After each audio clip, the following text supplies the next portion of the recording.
In 2017, a quiet coastal city in Sri Lanka woke up to a headline that felt like history repeating itself.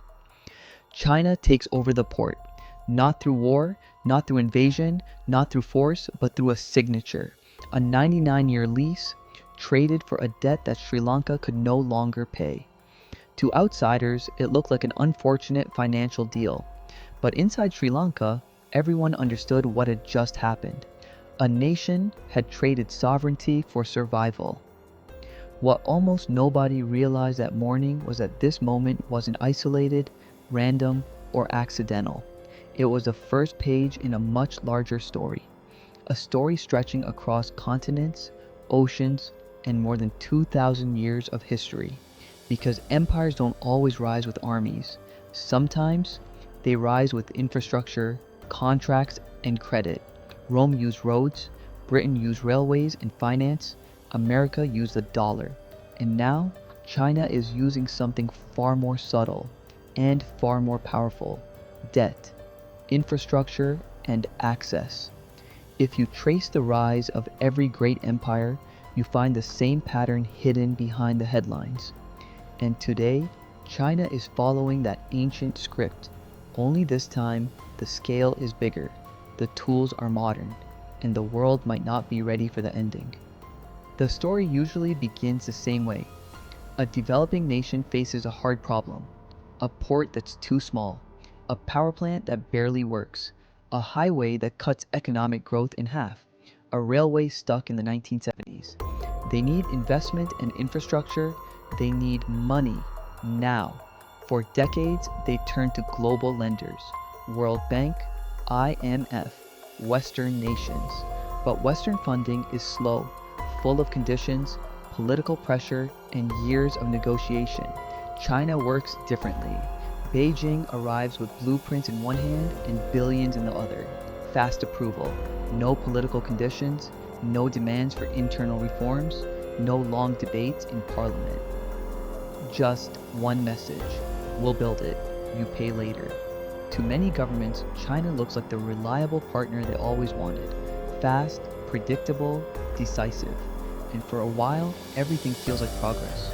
Ports rise out of the sand, new railways cut travel times by 70%, cities light up with brand new power plants, roads connect regions that were isolated for decades. But here is where the pattern shifts, because loans always come with collateral. And unlike other lenders, China doesn't want cash as collateral. It wants physical assets: land, mining rights, energy pipelines, telecom networks, strategic ports, the things empires were once built on. This is where Sri Lanka became the world's warning signal. Sri Lanka struggled to repay the loans used to build a massive new port, Hambantota. Debt mounted, revenue lagged, negotiations failed, and when the payment stopped, the lease began. Not for a year, not for a decade, 99 years. To be clear, China didn't take the port. Sri Lanka legally handed it over because a loan contract allowed that outcome.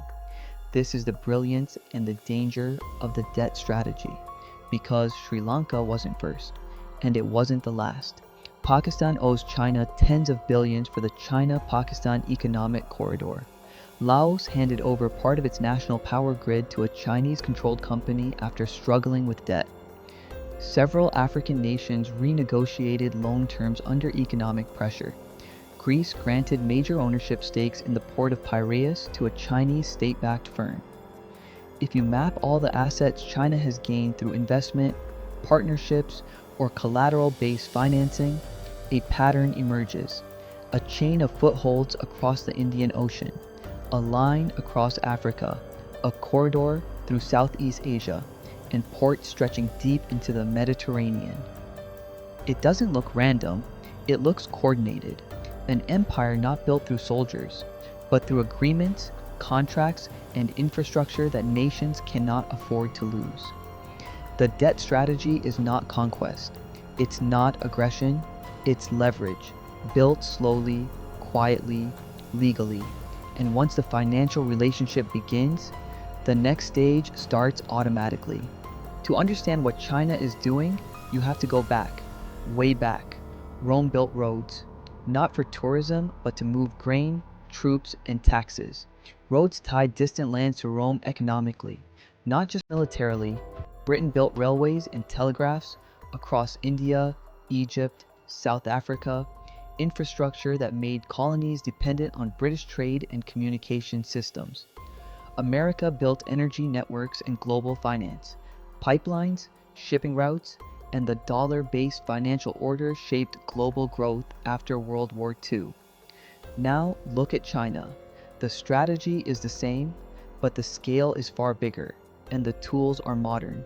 China is building deep water ports in Greece, Pakistan, Sri Lanka, Kenya, Djibouti railways connecting Laos to China, East Africa to the Indian Ocean highways, through Kenya, Central Asia, and Southeast Asia. Energy pipelines across Myanmar, Central Asia, and Russia, special economic zones throughout the Middle East and Africa, telecom networks and fiber optic cables across 80 plus countries, satellite systems and digital infrastructure that tie economies to Beijing's technology. This is not random development. It is connectivity as influence. But the most important part, the part most people overlook, isn't what China builds. It's what these countries become dependent on. A nation that relies on China for its main port, its power grid, its telecom backbone, its rail system, its data cables, its largest source of foreign investment, is not just connected, it's integrated. And integration creates loyalty even when politics shift. Take East Africa. China built the Mombasa-Nairobi Standard Gauge Railway in Kenya, the largest infrastructure project since independence. Take Southeast Asia. The Laos-China Railway cut travel time across the country from 2 days to 3 hours. Take Central Asia. Pipelines now carry tens of billions of cubic meters of natural gas straight into China. Take Europe. The port of Piraeus in Greece transformed from near bankruptcy into one of the Mediterranean's busiest ports after major investment from a Chinese company. Every road, every port, every pipeline becomes part of an invisible network, a modern version of Rome's trade routes, a 21st century echo of Britain's rail empire, a digital upgrade of America's post-war system. Except China isn't using one tool to rise. It's using all of them at once.